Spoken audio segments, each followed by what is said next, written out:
जिस तरह की राजनीति हो गई है और जिस तरह के तमाम तरह की बातें कही जाती थी, आज फ़िलहाल के हालात को देखते हुए अगर हम कहें कि आपकी पार्टी को वोट क्यों दे जनता? देखिए, मेरी पार्टी को वोट इसलिए जनता दे कि मेरी पार्टी ने यहाँ पे जो कि मूलभूत सुविधाएं होती हैं जो जनता को चाहिए, शिक्षा की व्यवस्था कराई, वो बहन कुमारी मायावती यूनिवर्सिटी की यहाँ स्थापना कराई। स्वास्थ्य को लेकर आप चलिए, मेडिकल जो हॉस्पिटल की है, जो टॉप मोस्ट हॉस्पिटल है, आप देखिए वहाँ जाइए, एम्स को टक्कर दे रही है वो हॉस्पिटल।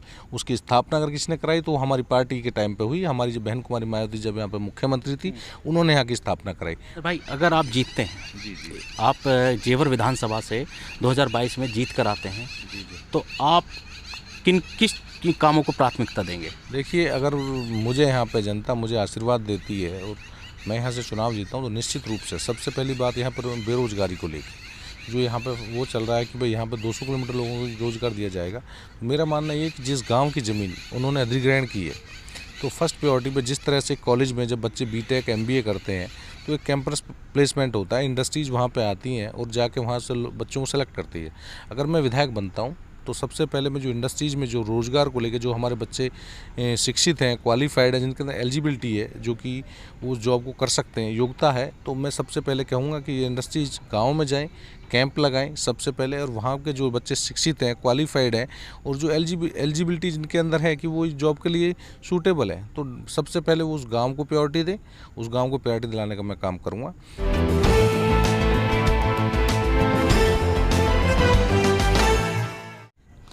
नमस्कार, मैं तेजिंदर और आप देख रहे हैं नेशन टाइम। मैं इस वक्त जेवर विधानसभा में हूं और मेरे साथ BSP के प्रत्याशी नरेंद्र भाटी हैं, जो कि यहां जेवर विधानसभा सीट से अपनी दावेदारी कर रहे हैं। अभी उनका 2 दिन पहले ही प्रत्याशी के तौर पर घोषणा की गई है बसपा के द्वारा, और ऐसे में हम उनसे जानेंगे कि अब वो प्रत्याशी चिन्हित हो गए हैं तो आगे का जो कदम है उनका क्या रहेगा, क्षेत्र में वो जा रहे हैं। पहले तो हम उनसे बात करेंगे। नरेंद्र जी, आपका बहुत बहुत पहले तो हम स्वागत करते हैं अपने चैनल पर और शुभकामनाएं देते हैं कि आप जो है जेवर की जनता के बीच में प्रत्याशी चुने गए हैं। धन्यवाद जी। मैं सबसे पहले आपको अपना परिचय देना चाहूँगा। मेरा नाम नरेंद्र भाटी डाढ़ा है। मैं डाढ़ा गांव का रहने वाला हूँ और इससे पूर्व मैं दिल्ली यूनिवर्सिटी में पढ़ा। मैंने वहाँ से ग्रेजुएशन की और हॉस्टल में मैं रहा। स्टूडेंट यूनियन का मैं वहाँ चुनाव लड़ा। रामजस कॉलेज से मैं जनरल सेक्रेटरी का चुनाव लड़ा और वो चुनाव जीता। उसके बाद डूसू प्रेसिडेंट का मैंने चुनाव कॉन्टेस्ट किया। जो दिल्ली यूनिवर्सिटी के जितने भी कॉलेजेस थे उसका वो चुनाव होता है, वो चुनाव भी मैंने वहाँ से कॉन्टेस्ट किया। और मेरे जो बड़े भाई हैं वीरेंद्र डाढ़ा जी, वो यहाँ से पूर्व जिला पंचायत के अध्यक्ष रहे हैं। समाज में मेरे पिताजी, मेरा परिवार सामाजिक एक्टिविटीज़ में बहुत ज़्यादा इन्वॉल्व रहता है। यही एक उन लोगों से हमने प्रेरणा ली और राजनीति के लिए यहाँ अग्रसर हुए। जब हमने देखा कि भाई यहाँ इस तरह का जो एक पुराने ढर्रे पे एक राजनीति चले आ रही है, कोई बदलाव नहीं है, युवाओं के लिए कोई रोज़गार की व्यवस्था नहीं है, किसान परेशान हैं, हर तरह से त्राही त्राही ज़िले में मची हुई है। जहाँ तक कि मैं बात करूँ अपनी विधानसभा के लिए, औरों के लिए विधानसभा है, मेरे लिए मेरा घर है, मेरा आंगन है और मेरी ये जिम्मेदारी बनती है। अगर मुझे बहुजन समाज पार्टी बहन कुमारी मायावती जी ने मुझे यहाँ से आशीर्वाद दिया है, मेरे जो पश्चिम उत्तर प्रदेश के प्रभारी हैं माननीय शमसुंदर नारायण साहब, उन्होंने मेरी घोषणा की है, उनका मुझे सबका आशीर्वाद मिला है और मुझ पर विश्वास जताया है। तो ये है कि मैं यहाँ पे एक बहुत अच्छी नई एक राजनीतिक शुरुआत करना चाहता हूँ। जो हमारी बहुजन समाज पार्टी की नेता हैं, जो राष्ट्रीय अध्यक्षा हैं बहन कुमारी मायावती जी, उनका हमेशा ज़िले के लिए उन्होंने बहुत बड़ा काम किया, बहुत ज़्यादा विकास किए। और जहाँ तक यहाँ मौजूद भारतीय जनता पार्टी के जो जनप्रतिनिधि हैं, जो यहाँ पे विधायक हैं, उनका एक काम भी आप गिनवा दीजिए, उन्होंने कोई काम जनता के हित में यहाँ पे काम नहीं किया है। मेरा पहला सवाल आपसे, क्योंकि आप प्रत्याशी के तौर पर अब क्षेत्र में जा रहे हैं, तो जनता का किस तरह से रेस्पॉन्स मिल रहा है, और जो विधायक हैं यहाँ पर धीरेन्द्र सिंह वर्तमान में BJP के, उनके कार्य को कैसे देखते हैं आपको, जो अभी तक उन्होंने कार्य किए हैं, या जनता जिस तरह से आपसे डिस्कशन करती होगी क्षेत्र की? मैं लोगों के बीच में जा रहा हूँ, बहुत ज़्यादा प्यार मिल रहा है, बहुत लगाव है, सब युवाओं में बहुत ज़्यादा लगाव है, बुजुर्गों का मुझे आशीर्वाद मिल रहा है। और जहाँ तक कि जहाँ पे वर्तमान जो भी विधायक हैं भारतीय जनता पार्टी के, उनकी कार्यशैली आप देखिए कि यहाँ जनता जो युवा है वो परेशान है, किसान यहाँ पे परेशान है, कहीं किसी को रोज़गार नहीं मिल रहा है। विकास के नाम पे आप सड़क देखिए, अस्तौली की सड़क है, दनकौर से सड़क जुड़ी हुई है। मैं जाता हूँ गांव में, देखता हूँ सड़कों की स्थिति बहुत ज़्यादा ख़राब है। दूसरी बात, एक बात और मैं कहना चाहता हूँ कि यहाँ पे जो एक पुराने ढर्रे पे की राजनीति यहाँ पे स्टार्टिंग हुई रखी हुई है, जिसको ये चला रहे हैं, मैं इस बात से बिल्कुल भी इससे ना युवा खुश हैं, ना हमारे जो बुज़ुर्ग हैं उन वो बिल्कुल खुश नहीं है। किसी तरह के विकास की मैंने कोई इस पर मैं नहीं देख पा रहा हूँ कि किस तरह के इन लोगों ने कोई विकास किया है। इन्होंने केवल एक भाई को एक भाई से लड़ाने का काम इन लोगों ने किया है। वही पुराने ढर्रे वाली ये राजनीति कर रहे हैं। विकास नाम कोई चीज़ नहीं है। पुलिस प्रशासन बेकाबू है, लोगों में त्राहिमाम मचा हुआ है। एक बात मैं आपको बताऊं, कोरोना का जो काल आया, 2 साल ये बहुत ही बुरा काल सबके लिए बीता, सब लोग इससे दुखी हुए। मैं ये पूछना चाहता हूँ कि यहाँ के जितने भी जनप्रतिनिधि रहे, यहाँ पे ऑक्सीजन की कमी रही, ऑक्सीजन लोगों को उपलब्ध नहीं हो पाई। किसी ने इस व्यवस्था के बारे में सोचा? हॉस्पिटल्स में बेड नहीं मिले, लोग कोहराम मचा हुआ है, किसी ने इस पर ध्यान नहीं दिया। मैं धन्यवाद करना चाहता हूँ बहन कुमारी मायावती जी का। इनॉक्स जो यहाँ पे बना हुआ है, पहला जो है वो जो गैस जो सिलेंडर के लिए, ऑक्सीजन सिलेंडर के लिए उन्होंने व्यवस्था अपने शासनकाल में यहाँ पे कराई।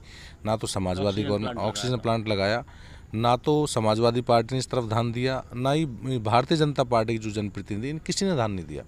गाँव में बहुत बुरी स्थिति हो गई, वहाँ पे सिलेंडर नहीं मिल पाए, बहुत ज़्यादा कोहराम मचा। तो ये असफलता है यहाँ के विधायक की, जो वर्तमान में जो यहाँ के जनप्रतिनिधि की असफलता का ये बहुत बड़ा नमूना है। बहुत सारे, अब देखिए आप, यहाँ इंडस्ट्रीज है, लोगों की ज़मीन चली गई है, कंपनी यहाँ पे लगी हुई है, बाहर एक बोर्ड लग जाता है कि भाई 200 किलोमीटर दूर के जो बच्चों को नौकरी ली जाए। क्यों ली जाएगी? ये रिस्पॉन्सिबिलिटी देखो, प्रदेश में और देश में आज भारतीय जनता पार्टी की सरकार है, इनकी रिस्पॉन्सिबिलिटी बनती है कि वो यहाँ पे जाके इंडस्ट्रीज़ में जो बच्चों को नौकरी दिलवाएं। भाई स्थानीय युवक हैं, अगर वो क्वालिफाइड हैं, शिक्षित हैं, वो इस चीज़ के लिए एलिजिबिलिटी रखते हैं कि भाई हम वहाँ पर नौकरी कर सकते हैं, फिर उनको क्यों स्थानीय के नाम पर हटाया जाता है? इस तरह का जो भ्रम इन लोगों ने फैलाया है, जिस तरह का एक जहर घोलने की कोशिश की है कि भाई लोकल का, इन्होंने कहा है लोकल हो गया, लोकल को नहीं लेंगे, आउटसाइडर लेंगे 200 किलोमीटर दूर। ऐसा क्यों? एक जनप्रतिनिधि जो यहाँ पे जनता से चुन के भेज रही है, अपना विश्वास जता रही है, जनता को क्या चाहिए? जनता को रोजगार चाहिए, खाने के लिए रोटी चाहिए, अच्छा विकास, अच्छी सड़कें चाहिए, शिक्षा की व्यवस्था होनी चाहिए, मेडिकल की व्यवस्था होनी चाहिए। नहीं किया इन्होंने। देखो आज भारतीय जनता पार्टी की सरकार है, यहाँ समाजवादी की रही, एक भी काम ऐसा बताइए जो इन्होंने गौतम बुद्ध नगर जिले के लिए किया हो, विधानसभा के लिए किया हो। भाई यहाँ पे जो मेडिकल, जो हॉस्पिटल की व्यवस्था कराई गई, जो वो बहन कुमारी मायावती के शासनकाल में हुई, आज वो एम्स को टक्कर देती है। पर दुर्भाग्य देखिए वहाँ सारी फैसिलिटीज अवेलेबल नहीं है। शिक्षा की जहाँ तक बात की जाए, गौतम बुद्ध नगर यूनिवर्सिटी जो कि पूरे देश की एक टॉप मोस्ट यूनिवर्सिटी है, आप उसे देखो, बहुत टॉप मोस्ट यूनिवर्सिटी है, वो आसपास नहीं है कभी। किसी गवर्नमेंट ने यहाँ तक भी नहीं सोचा भाई यहाँ के युवा हैं, बच्चे हैं, पढ़ेंगे, वो बाहर जाएंगे, बाहर जाने के लिए सबने इस पर ध्यान दिया। इसका ध्यान केवल दिया तो हमारी नेता, हमारी जो राष्ट्रीय अध्यक्ष हैं बहन कुमारी मायावती जी ने ध्यान दिया, और यहाँ पे जनता के हित को देखते हुए, अपने यहाँ के समाज के लोगों को देखते हुए, सर्व समाज के सम्मान के लिए, उसके लिए उन्होंने गौतम यूनिवर्सिटी की यहाँ स्थापना की। इन्होंने नहीं सोचा। मेडिकल की व्यवस्था उन्होंने की, बालक बालिका विद्यालय, हमारी बहन बेटियाँ जो बहुत 20-20 किलोमीटर दूर पढ़ने जाती थी, आज उन्होंने वहाँ पे बालक और बालिका कॉलेज की स्कूल की स्थापना कर दी, जिससे वो आराम से हम लोग जाती हैं। सुरक्षा की उनके टाइम पे बहुत अच्छा रहा। महिला सुरक्षा के नाम में यूपी में, हमारे ज़िले में बहन कुमारी मायावती अव्वल रही, पर किसी भी सरकार ने यहाँ पर ध्यान नहीं दिया। सरकारों ने अब जिस तरह की राजनीति हो गई है और जिस तरह के तमाम तरह की बातें कही जाती थी, आज फिलहाल के हालात को देखते हुए अगर हम कहें कि आपकी पार्टी को वोट क्यों दे जनता? देखिए, मेरी पार्टी को वोट इसलिए जनता दे कि मेरी पार्टी ने यहाँ पे जो कि मूलभूत सुविधाएं होती हैं जो जनता को चाहिए, शिक्षा की व्यवस्था कराई, और बहन कुमारी मायावती यूनिवर्सिटी की यहाँ स्थापना कराई। स्वास्थ्य को लेकर आप चलिए, मेडिकल जो हॉस्पिटल की है, जो टॉप मोस्ट हॉस्पिटल है, आप देखिए वहाँ जाइए, एम्स को टक्कर दे रही है वो हॉस्पिटल। उसकी स्थापना अगर किसने कराई तो हमारी पार्टी के टाइम पर हुई। हमारी जो बहन कुमारी मायावती जब यहाँ पर मुख्यमंत्री थी, उन्होंने यहाँ की स्थापना कराई।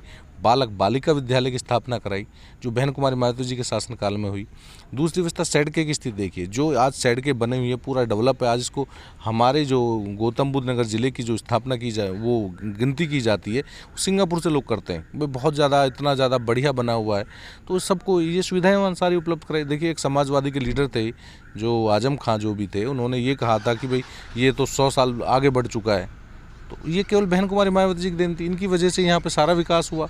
सारी जो आज बड़े बड़े एडमिनिस्ट्रेशन के ऑफिसेज हैं वो यहाँ की स्थापना हुई है। तो सारे कुछ व्यवस्था, चाहे शिक्षा को लेकर आप देखिए, स्वास्थ्य को लेकर देखिए, जो सड़कें होती हैं उनकी व्यवस्था को देखिए, और रोजगार की उन्होंने व्यवस्था कराई। नरेंद्र भाई, अगर आप जीतते हैं, जी आप जेवर विधानसभा से 2022 में जीत कर आते हैं, तो आप किस कामों को प्राथमिकता देंगे? देखिए, अगर मुझे यहाँ पे जनता मुझे आशीर्वाद देती है और मैं यहाँ से चुनाव जीता हूँ, तो निश्चित रूप से सबसे पहली बात यहाँ पर बेरोजगारी को लेकर, जो यहाँ पे वो चल रहा है कि भाई यहाँ पे 200 किलोमीटर लोगों को रोज़गार दिया जाएगा। मेरा मानना ये है कि जिस गांव की ज़मीन उन्होंने अधिग्रहण की है, तो फर्स्ट प्रायोरिटी पे जिस तरह से कॉलेज में जब बच्चे बीटेक एमबीए करते हैं तो एक कैंपस प्लेसमेंट होता है, इंडस्ट्रीज़ वहाँ पे आती हैं और जाके वहाँ से बच्चों को सेलेक्ट करती है।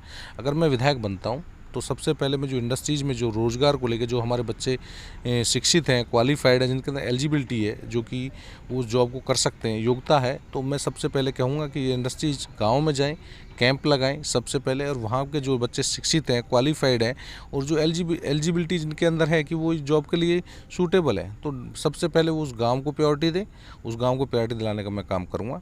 दूसरी जो समस्याएं हैं, किसानों की समस्याएं, किसानों को जो अपनी फसल का जो है सही रेट नहीं मिल रहा है, किसान आंदोलित हैं और भारतीय जनता पार्टी के ना तो बड़े नेता है जो ना यहाँ के जनप्रतिनिधि इस पर ध्यान दे रहे हैं, तो इस पर निश्चित रूप से इसके लिए हम काम करेंगे। उनका जो एक बढ़िया जो आय का जो प्राइस फिक्स होगा उसके लिए हम पूरी प्रायोरिटी से काम करेंगे। दूसरी जो सड़कों की स्थिति बेहाल है यहाँ पे, पूरी बुरी तरह स्थिति में, हम उन पर पूरी तरह से हम लोग काम करेंगे। चौथी स्थिति, जो पुलिस प्रशासन जो बेकाबू हुआ पड़ा है, जो कि जाके कुछ लोगों को चिन्हित करके ज़बरदस्ती जहाँ पे एक जो अड्डा बना हुआ है, तो हम उसको नहीं होने देंगे किसी भी कीमत पर। हम पूरी तरह से कानून का राज स्थापित करने में विश्वास रखती है हमारे नेता, और हम कानून का राज स्थापित करने के लिए ही काम करेंगे। चलिए, बहुत बहुत धन्यवाद सर, जी आपको शुभकामनाएं। तो ये थे हमारे साथ नरेंद्र भाटी, बसपा प्रत्याशी हैं, और अभी क्षेत्र में जाकर लोगों की समस्याओं को और उनके जो मुद्दे हैं उनको सुन रहे हैं, जान रहे हैं, और उन एक वादा कर रहे हैं जनता से कि जो जनहित के मुद्दे हैं उन पर हम जीतने के बाद सबसे पहले काम करेंगे। गौतम बुद्ध नगर से तेजिंदर सिंह, नेशन टाइम। इस वीडियो में कही गई सभी बातें वक्ता की अपनी राय है, जिसकी पुष्टि हम या हमारा चैनल नेशन टाइम नहीं करता।